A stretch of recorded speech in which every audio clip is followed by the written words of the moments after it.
नमस्कार दोस्तों। हम सबके प्रिय और हम सभी के प्रेरणा स्रोत रतन टाटा जी अब हमारे बीच में नहीं रहे, लेकिन हम सभी युवा पीढ़ी के मन में उनके जीवन और उनके योगदान के बारे में जानने की हमेशा क्यूरोसिटी रहती है। कैसा रहा होगा उनका जीवन, कैसे उन्होंने संघर्ष किए होंगे, कैसे उन्होंने अपने आप को एक ज़बरदस्त लीडर के रूप में आगे बढ़ाया, उनकी सक्सेस स्टोरी क्या रही, और सबसे इम्पोर्टेंट है कि रतन टाटा की विरासत से हम क्या सीख सकते हैं। आने वाली पीढ़ी किस तरह से उनके मैनेजमेंट स्किल, उनकी लीडरशिप स्किल और भारत के लिए जो उनका समर्पण है, उससे हम क्या क्या सीख सकते हैं। आइए, मैं आपका गाइड ओजांग आज इस वीडियो में इसका संपूर्ण विश्लेषण करने जा रहा हूँ। दोस्तों, रतन टाटा का प्रारंभिक जीवन चुनौतियों से भरा हुआ था। उनके माता पिता का तलाक हो गया जब वो केवल 10 साल के थे, यानी एक इमोशनल शॉक था उनके सामने। उन्हें एक सौतेली माँ ने पाला था, तो बचपन से ही वो अपने गोल्स को लेकर बहुत फोकस थे। अलग अलग स्कूलों में पढ़ाई की और आखिरी में वो यूएस में जाकर उन्होंने अपनी पढ़ाई को पूरा किया। उन्होंने कॉर्नेल विश्वविद्यालय से आर्किटेक्चर की पढ़ाई की, लॉस एंजल्स के एक फर्म में काम करना शुरू किया और टाटा समूह के नाम से दूर हुए एक आम इंसान की तरह अपनी डिग्री और अपने टैलेंट के नाम से उन्होंने काम शुरू किया। वो ज़ीरो से हर काम को सीखना चाहते थे।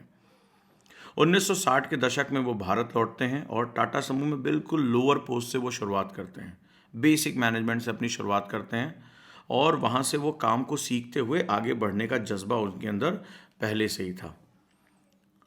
टाटा समूह में जो उनकी भूमिका थी वो बहुत महत्वपूर्ण रही। पहले इनका काम दिया गया इनको, और नेल्को नाम की एक इकाई थी, टाटा की एक यूनिट थी जो कि बहुत प्रॉब्लम में चल रही थी, बहुत घाटे में चल रही थी।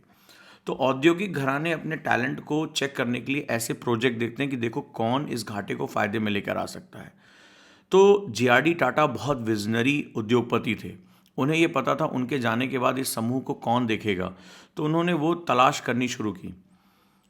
तो रतन टाटा जब आए तो उनके आइडियाज़ को इम्प्लीमेंट करने का मौका दिया गया और उन्हें नल को दिया गया। नल को लॉस में थी और उन्होंने जो मैनेजमेंट किया, जो उन्होंने ताकत दिखाई, नेल्को को रिवाइव किया, उसको प्रॉफिटेबल बना दिया। नतीजा रहा कि धीरे धीरे काम करते करते अपनी मैनेजमेंट स्किल, अपनी लीडरशिप स्किल की वजह से ऊपर चढ़ते चले गए। हालांकि उन्हें बात पता थी कि जब भी वो कोई चीज़ अपने दम पर अचीव करेंगे तो लोग उन्हें चढ़ाएंगे कि भाई तुम्हारे नाम के साथ तो टाटा लगा हुआ है, रतन टाटा हो, तुम इस परिवार से हो, तो तुम्हें तो एडवांटेज है। लेकिन वो ये दुनिया को दिखाना चाहते थे कि उन्होंने जो कुछ भी हासिल किया है वो अपनी मैनेजमेंट स्किल और अपने मेहनत से उन्होंने हासिल किया है।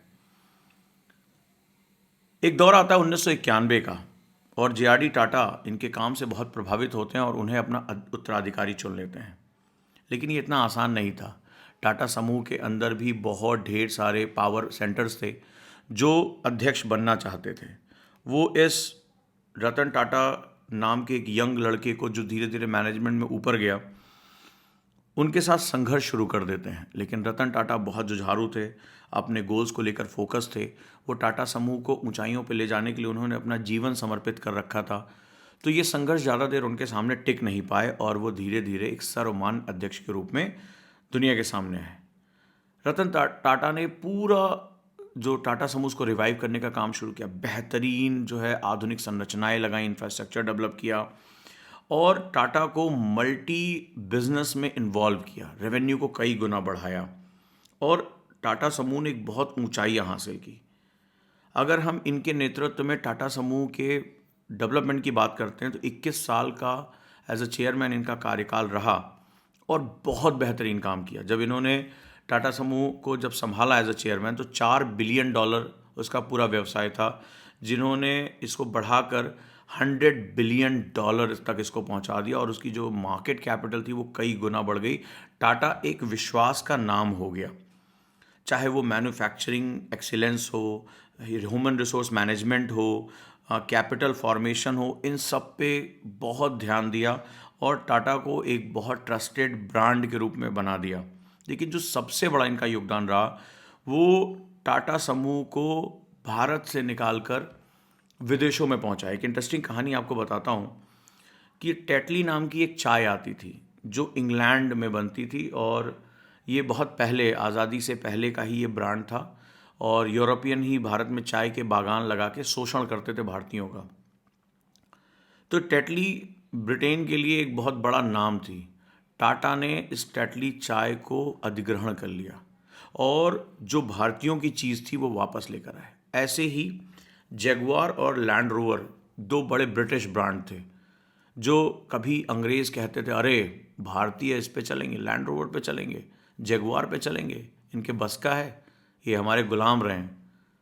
और पूरे भारत में उस दिन हर्ष की एक लहर दौड़ गई जिस दिन टाटा समूह ने रतन टाटा की अध्यक्षता में जैगुआर लैंड रोवर का अधिग्रहण कर लिया और अब वो टाटा के अंतर्गत बनने वाली कंपनी है। पूरे भारतीयों को उनका गौरव वापस मिला और जो ये अंग्रेज़ कहते थे कि अरे ये भारतीय जो है इस महंगी कार पे कैसे चलेंगे, वो उन्होंने दिखा दिया कि भारतीय ब्रांड अब ग्लोबल ब्रांड बन चुका है। इन्होंने भारत की क्षमता में दृढ़ विश्वास दिखाया, विदेशों से पूंजी जुटाने के तरीके निकाले और बहुत बड़ा मार्केट इन्होंने तैयार किया। दोस्तों, भारत को भारत के रूप में समझना बहुत ज़रूरी है और ऐसे ही आज के समय में एक हमारे वर्तमान लीडर हैं, हमारे विदेश मंत्री एस जयशंकर सर, और उनकी किताब मैं पढ़ा रहा हूँ, वाई भारत मैटर। और जब आप उस किताब को मेरे साथ पढ़ रहे हैं उजांक ऑनलाइन पे, उजांक ऐप पर मात्र 599 में, तो आपको क्या एक पैराडाइम शिफ्ट मिलेगा कि क्या सोच है, क्या नज़रिया है और क्यों राइजिंग इंडिया का जो कॉन्सेप्ट है, जो हमारी गाथा है, वो हमारे ही समय में लिखी जा रही है। तो अगर आपको भारत से प्यार है, अगर आप आने वाले भविष्य में भारत की ऊंचाइयों को समझना चाहते हैं, भारत कैसे दुनिया का लीडर बन सकता है ये समझना चाहते हैं, तो मेरे साथ वाई भारत मैटर के इन ऑनलाइन क्लासेस में आप जुड़ सकते हैं। अब समझते हैं कि रतन टाटा की प्रबंधन शैली की विशेषताएं क्या थीं। पहला, निर्णय लेने की प्रोसेस उनकी बहुत एक्यूरेट मानी जाती थी। वो बहुत ही विस्तारित निर्णय लेते थे, सबको अपने साथ शामिल करते थे और उनका पूरा फोकस होता था कि आप किस तरह से बहुत उत्कृष्ट हो सकते हैं। ये वही रतन टाटा थे जिन्होंने पूरी दुनिया में तहलका मचा दिया था टाटा नैनो लॉन्च करके। 1 लाख रुपए की कार, लखटकिया जिसे कहा गया था, 1 लाख रुपए की कार, पूरी दुनिया में टाटा ब्रांड पे चर्चा चली कि 1 लाख रुपए में भी कार आ सकती है। इन्होंने लोगों के प्रबंधन, पूंजी की दक्षता, इन पर बहुत फोकस किया। इनकी व्यावसायिक रणनीति यानी कि जो बिजनेस स्ट्रैटेजी थी बहुत शानदार थी। एक टाटा समूह को पूरा एक बहुत ही हर सेक्टर में इन्होंने इन्वॉल्व किया और बहुत ही सही तरीके से इन्होंने चीज़ों को मैनेज किया। लेकिन जो सबसे बड़ी बात है कि बिजनेसमैन के साथ ये लीडर क्यों थे, वो इसलिए क्योंकि इन्होंने फिलैंथ्रोपिस्ट अप्रोच अपनाया, यानी सामाजिक दृष्टिकोण। इन्होंने कहा कि जो कॉरपोरेट कमाता है ना, वो सिर्फ उसका नहीं है, वो उसके शेयर होल्डर्स का नहीं है, इसका एक हिस्सा समाज का भी है और ये समाज तक लौटना चाहिए। और फिर टाटा समूह बहुत से शोध कार्यों, बहुत से मदद के कार्यों, स्कूल, कॉलेज, अगर आप जानते होंगे कि Tata group of social sciences, जहाँ पर बड़े बड़े समाजशास्त्री, सोचने वाले लोग, वो वहाँ जाकर उनको पढ़ने का मौका मिलता है। बहुत से बड़े बड़े कॉलेज को फंडिंग करना, रिसर्च को फंडिंग करना, ये हमेशा इनका बहुत इम्पॉर्टेंट काम रहा है। भारत केंद्रित वैश्वीकरण के प्रति इन्होंने प्रतिबद्धता दिखाई, राइट, यानी कि इंडिया सेंट्रिक जो ग्लोबलाइजेशन है, कि ग्लोबलाइजेशन सिर्फ यूएस का नहीं होना चाहिए, ब्रिटेन का नहीं होना चाहिए, ये इंडिया सेंट्रिक होना चाहिए, और वो इन्होंने उस पावर को इस्टेब्लिश किया। जो टाटा की विश्वसनीयता थी वो पूरी दुनिया में उसको लेकर गए, ये इनका सबसे बड़ा योगदान है। आइए हम ये समझते हैं कि रतन टाटा की विरासत क्या है, क्या हम इनकी लीजेसी से सीख सकते हैं। सबसे बड़ा है भारतीय उद्योग में योगदान। तो अगर मैं फाउंडिंग फादर्स की बात करूं, जिन्होंने भारत में स्टील, अवसंरचनाएं, वायुयान, इन सब की बात करें, तो उस दृष्टिकोण को इन्होंने फैलाया कि भारत प्राचीन समय में ही एक औद्योगिक राष्ट्र था और ये आगे भी रहेगा और भारत इंडस्ट्रियस नेशन बन सकता है, इसके बारे में उन्होंने बात की। आयात की निर्भरता को कम कर सकते हैं, हम भारतीय सब कुछ बना सकते हैं, हमारे अंदर ताकत है। इन्होंने ये विश्वास पैदा किया, रोजगार पैदा किया। सबसे बड़ी बात है, टाटा समूह जाना जाता है अपने व्यावसायिक नैतिकता के लिए, अपने वैल्यूज़ के लिए, कि बिजनेसमैन तो बहुत हुए, आए, प्रॉफिट कमाया, आगे चलकर कई गलत जगहों पे नाम भी आया, बट टाटा समूह ऑनेस्टी, अपने जो वैश्विक प्रभाव है, ग्लोबल इफेक्ट है, उनके लिए जाना जाता है। अपनी विनम्रता, कोई कंट्रोवर्सी नहीं, सरकार को टैक्स चुकाना, कभी कोई आरोप नहीं लगना, बेहतरीन कामों के लिए जाना जाता, शेयर धारकों का विश्वास हमेशा बनाए रखना। और जिसे कहते हैं ना कि टाटा का नाम अगर समाज में देखा जाए तो जब आप देखते हैं कि टाटा का नमक, सुई, जहाज, ट्रक, सब कुछ स्टील, तो वो जीवन के हर क्षेत्र में हम बचपन से वो नाम सुनते चले आए हैं और वो विश्वास का प्रतीक बनता चला गया। ये कोई छोटी मोटी बात नहीं है। और इन्होंने कई ऐसे ट्रेंड की, यार आ जाओ कुछ ऐसी प्रैक्टिसेस कर लो, जल्दी से अमीर बन जाओ। उन्होंने कहा नहीं, टाटा का नाम ही भारतीयों का विश्वास है। तो ये इन्होंने इस वैल्यू को किया और हम सभी को समझना चाहिए कि भारतीयों की वैल्यू भारतीयता की वैल्यू के साथ ही है। और हम ब्रांड इंडिया को अगर हम आगे लेकर जाना चाहते हैं तो हमें इस रूप में अपने संस्कृति को समझते हुए हमें आगे लेके जाना है। भविष्य के लिए सबक ये देकर गए कि अगर आने वाले समय में ग्लोबलाइजेशन आगे जाएगा तो वो भारत केंद्रित होना चाहिए, इंडिया सेंट्रिक होना चाहिए, क्योंकि भारत ही वो देश है जो सर्वे भवन्तु सुखिनः सर्वे सन्तु निरामया की बात करता है, वसुधैव कुटुंबकम की बात करता है।